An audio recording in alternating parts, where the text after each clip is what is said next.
Hey guys, all right, we're back and we are continuing our series on getting started in your DAW, right? You understand the basic environment of your DAW, you know how to create tracks and such in your DAW now and how to import stuff into your DAW.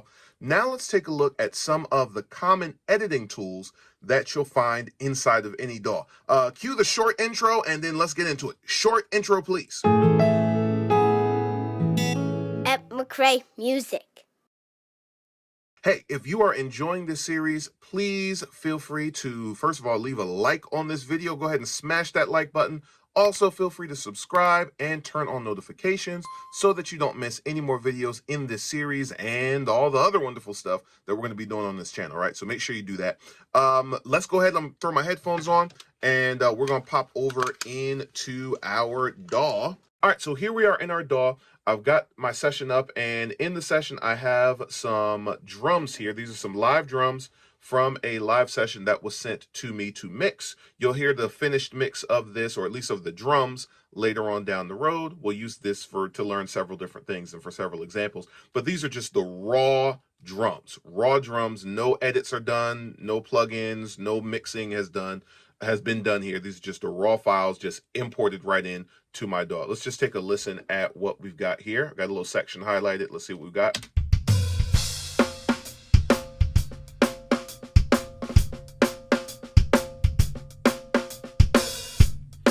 All right, cool. Got some work that needs to be done here. We're going to talk about some editing. All right, so every DAW is going to have several different editing tools that you can use. You're going to have a way to be able to select things.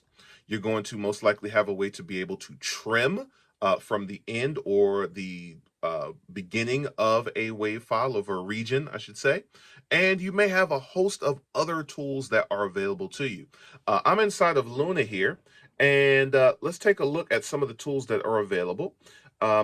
You may find different tools at the top of your DAW here, like I said in a previous video, that you can switch between. Some DAWs like Luna use say that 10 times fast, Luna use a multi-tool, right? So let me kind of zoom in here. And first thing I'm going to do is I'm just going to kind of highlight just this region that I had here. And I'm just going to separate out that region a little bit so we get something separate. And then let's just go ahead and get rid of all of this good stuff back here. Cool. All right, so you'll notice here that if I hold my mouse over a different part of the region, you'll see my cursor change. So right now I'm getting a four-way arrow, right? This is going to allow me to move. Okay, so this is like a move tool. But then if I hover like right up here, you'll see it changes to this like steel beam, capital I. That's a select tool. So I can use this to select a certain area. And I can highlight a particular area that I want to deal with. All right, so if I highlight this area and I hit play, now it's just going to play that area, right? So this is great to focus in on an area. So you have a select tool. Often that'll be just the default tool that you have. Then if I hover over in the front here, you'll see in the lower left that I have this like kind of like square bracket thing, and this is a trim tool. So if I want to trim off the front part or just a region or area of this region, I could grab that, boom, trim that right on off. Okay. In other DAWs like Pro Tools, I would need to switch to that tool either using the menu or the toolbar or using a keyboard shortcut. But here, like I said, some DAWs, and Pro Tools also has a multi-tool you could switch to. Luna has that by default. All right. So I've got that there as well. So let's look at some editing in action using just those simple tools here. So let's talk about why I would want to edit here. So I have my drums, and if I just listen to the drums in totality, okay, right away I can tell that they're not as tight as I want them to be. And one of the reasons why they're not as tight as I want them to be is because there's a bunch of extra stuff happening that has nothing to do with each drum. So I've got a kick, a snare, a hi-hat, a floor tom, a mid tom, a high tom, and overhead left and right. Okay. So on my kick, I mainly really just want to hear the kick. Okay. Let's take a look and let's just solo the kick. Matter of fact, let's just kind of zoom in on the kick a little bit here. And we're just going to solo the kick And let's see what all we're hearing here on this kick channel. So I'm just going to solo the kick. Let's see what we're hearing here. All right, so I'm not just hearing the kick. As you can see here, you can hear the snare back there. I think there's a little hi-hat in there.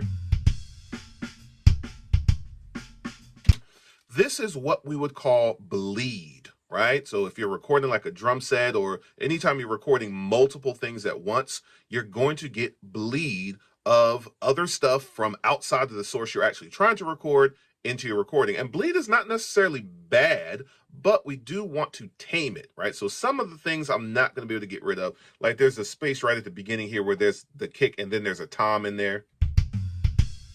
Actually, I could get rid of that too. Now, there are some instances where that's not going to be doable. Like if you listen to the snare, you hear there are like some ghost notes and things going on in the snare.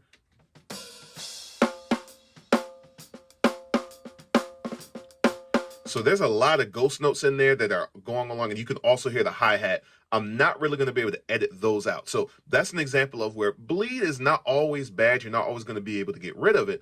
But in places where you can, usually on like your kick drum, if you're just talking about drums, on your toms, right, you can edit that stuff out, and it's going to make things a lot tighter. Even if I play the tom here, you're going to hear a lot of bleed. So there's no tom being played. Matter of fact, let's listen to this floor tom. All this stuff, that has nothing to do with a tom being played, right? So ultimately, I want to edit all that stuff out. It's going to make things much more cleaner. So let me show you. Let's do a little surgery on this kick here.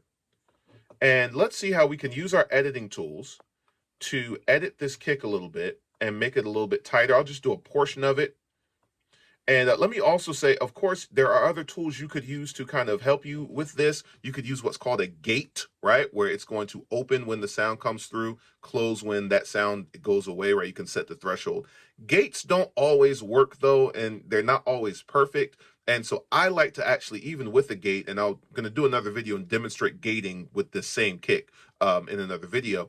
I, even with a gate, like to still go in and edit, just because I just feel like it makes things cleaner. So let's just grab a little portion of this. Let's grab this front portion of our kick here, and let's see here. All right, I want to edit some of that stuff out. All right, so the first thing that we have, and I'm just going to separate this out so I know where I'm stopping. All right, so the first thing that we have is I've got the introduction to the kick. So there's a little tom in there that has nothing to do with the kick. So let's edit that out. So I'm going to use my select tool. Tom looks like it's right here. Right, I'm going to just go ahead and highlight that. Right, I can see I basically just have the tom. Let's go ahead and get rid of that. Now, there are different things you can do. I'm going to use the letter B. In some DAWs, in most DAWs, you can separate out a region. The letter B is going to do that in DAWs like Luna and Pro Tools. I don't know why I'm having a hard time saying Luna today. All right, so I'm going to go ahead and hit that, separate that out, and then we could just get rid of this. I don't need that tom in there. All right, so let's see what we have up here. All right, all this after this kick I don't need. Once you get used to looking at the wave files, it's almost like the Matrix, right? You could tell what stuff is without hearing it. Like I can tell this is not a kick drum, folks. That's a kick. This is kick stuff in here. All this other stuff, let's get that out of there. So let's come in here. Let's get this stuff, whatever that is. It's probably the snare. Looks like the snare right here, right? Let's get all that out of there. Let's get all this. Matter of fact, let's just use our trim tool since we separated this. Let's just use our trim tool. Let's clean that right up. Okay, so this is nice. I could probably clean some stuff out in here. That I want to listen to. I don't see anything in there. I want to listen to that. All right, let's kind of pull this up a little bit here too. All right, cool. Okay, now let's listen to what we have here on the kick.